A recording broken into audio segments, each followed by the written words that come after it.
Hey, in today's video, I wanted to tell you guys about my power rack that I bought back on May 19th, 2018. So for the first part of the year, I wasn't really sure when I wanted to make the garage gym, and I just got to it where I'm like, all right, you know what? I need a power rack. Like, if I'm gonna do this, it's time to like shit or get off the pot. So got the power rack after a lot of research. Originally I'm on Instagram, I'm seeing Rogue and all these awesome like Porsches of racks. I'm sure they're the best quality in the world. I think they're amazing looking products, but man, I just didn't have the budget at the time. Wouldn't be opposed to owning Rogue equipment in the future, but I'm all about being pretty pragmatic about your approach. And if cash flow is limited at the time, then following a budget is super important to reach your other financial goals. So in this case, after just using the process of elimination and not going with like Rogue or other well-known brands, I'm sure there's a ton. I'm not picking on Rogue. It's just like it's just ubiquitous. It's everywhere. It's all over the internets. So I went with the TDS power rack, and I found it at the time on Amazon for about $300, and that included no shipping and no tax. So that price is, to me, it was amazing at the time. It's an all steel rack, and let me show you actually. So there is the Amazon ad, and right now it's going for $279.95 free shipping, and for $280, I mean, man, I don't know if there's a better deal on the internet. Now, from the research I've done, I believe this is a company that is based out of New York, somewhere in New York. They contracted with a Chinese company, and everything is made with steel. So it says it can handle 1,000 pounds. You've got more importantly, let me show you. You've got the pull-up bar here. Let's do it like that. There we go. So you got the pull-up bar there. Now the pull-up bar is good. It's got this painted bar. Now I'm not a huge fan of the painted bar myself. Like, it's one of those things where I would want like a like a more rough or like a diamond cut gnarl, maybe not diamond cut, but just something that doesn't tear up your hands but does provide some grip. But you have to set your expectations properly. Like, look, this is a $300 rack or $280, whatever, and you're not going to get the best of the best, but you are going to get something that helps step you up for later. So it's just like a car, man, or a truck. Like, I'm in Texas, come on. So you want to get like a $60,000 Tundra that will go 400,000 miles on the engine or whatever, if you never like sell it and keep it for your entire life. But I really don't want to spend $60,000 on a brand new truck. I want to let that depreciation happen.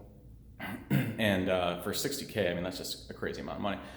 That's how I kind of thought of my whole garage gym in general. If I went with a super known brand, like the best of the best, it was going to cost me easily $5,000+.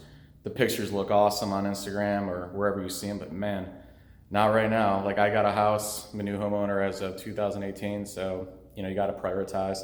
So back to the rack. This guy, you've got the holes in the rack, which I really like. Like, they're very close together. I'm not sure of the exact measurement. You don't get the numbers, like you'll get them on this side, on the outside of the rack, but you don't get it on the inside. So to improvise, Sharpie marker, get creative, do whatever you want. And I don't care, it works fine. The rack did come with these guys right here to put your barbell on, so that's awesome. The brand name is right there. It's not a big deal. One thing I did notice though, and I saw this on Amazon too, and it's not a deal breaker for me at all, but you'll notice that the bars do start to chip the paint. Now, you're gonna get that with the lower end stuff. Like, it's not gonna be like commercial gym ready. It's not gonna be perfect, but again, it's about setting expectations. It's like, hey, this is $280 now, no tax, no shipping. It's not a bad deal. I think I saw something on Instagram the other day for another more known name brand that could very well be higher quality. And if it is, like, go for it. Get what you should get if you think it's a better deal for whatever your reason is, or your requirements are. So in any event, though, this rack has been more than sufficient for me. Another thing that it has is the two poles that you can see on the bottom. Now, you can use that to put your weight plates on. I don't really do that. This rack is not bolted to the ground, but I have had no issues squatting. What am I up to now? 310 pounds. That's what I put on my Instagram. So 310 pounds, I mean, it's listed to do 1,000.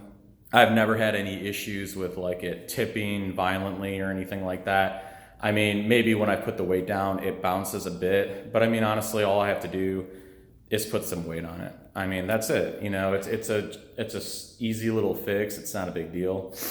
But man, I got to tell you, like overall for 280 now, $280, this is a hard deal to pass up. So if you're on the fence of like, man, do I want to do this or not? And you're on a really tight budget, and you don't want to spend $500 and up or whatever the cost is, I would seriously consider the TDS rack. Like I said, you know, you're going to have some things like the pull-up bar. It's painted. You know, you put some chalk on your hands, get up there, pull up, pull up, pull up, pull up. You know, whatever. And I sweat a lot, so for me, a lot of chalk is really important. And I haven't had any issues, which kind of surprised me. You know, other than that, I mean, the only thing I wish this thing had was, again, like the numbers on the inside of the rack. Not a huge deal. Sharpie marker, it cost $1. Done. It'll get you by. You know, other than that though, I mean, I use this for squats. I use this for shoulder press, or the press. And I haven't used it for incline, only because, like incline bench, because I have my rack close to the wall and I'm thinking about rearranging it so I can use this for like an incline as well. I did try this with regular bench press, and for my length of arms or whatever, it worked, but I was really close, like really close to the bars there. And like when I put the bench with the barbell down, I mean.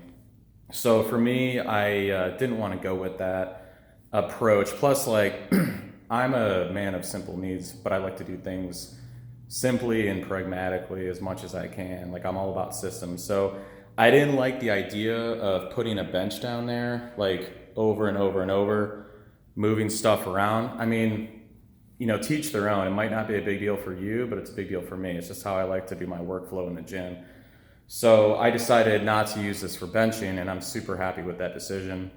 I like things to be separate and used for their main purpose, because when you try to do something like a power rack, for example, for multiple things, it can do it, but you know, it's debatable. It might not be as effective as you want it to be for that purpose. I mean, for squat, sure, you know, shrug, sure. Shoulder press, sure, but like for me in benching and incline, it's just a lot more work. Like I'd rather just have freestanding incline bench, but you know, again, teach their own, do whatever you want. I mean, what the most important thing to remember is, besides your budget and everything, is that you just start. Like you just start to do this thing, like this goal, this plan, and you start putting things down on paper and you start believing in yourself, like, hey man, I can do this, I can put this together piece by piece, block by block. It takes time. It takes a lot of patience. And I think that's just something in general that our culture needs, is that we need to become more patient, especially us younger people. Like I'm 35 years old, but man, every year that goes by, I'm just getting more and more patient. And I used to be an extremely impatient person. So garage gym definitely helped me with that. Some temperance there. You know, again, you can't go wrong with this rack. So check it out. Check it out on Amazon. I'll put a link in the YouTube. I have no idea how the compensation stuff works with that. Like I have no idea. I just want you guys to check that out. And I'm not with Amazon affiliates or anything. as of right now, and I don't know if I will be, but I'm just gonna throw the link in there regardless because I think it's a good buy. And I totally understand where people are coming from when they're on a super tight budget, or even if you're not. Maybe you have the cash, but your priorities are different. Maybe you have kids, maybe you have a truck or a car that's used that you have to fix, and you don't want a car and a new car payment. So this might be a good fit for you too. If you have any questions or concerns or whatever, let me know in the comments. Let me know if you liked the video, and don't forget to follow me. Until next time, guys, take it easy.